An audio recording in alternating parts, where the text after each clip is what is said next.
ভালো হইতো। আগে তো খুরমা খাজুর খাইতাম, এখন খাইতে হয় ঘাস।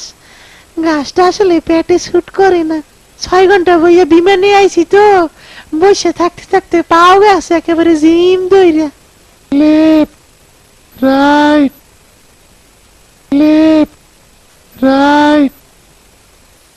কালকা কোরবানি আর আজকে জিগান কেমন আছি? আছি ফাঁসির আগে, ফাঁসির আসামি যেমন থাকে।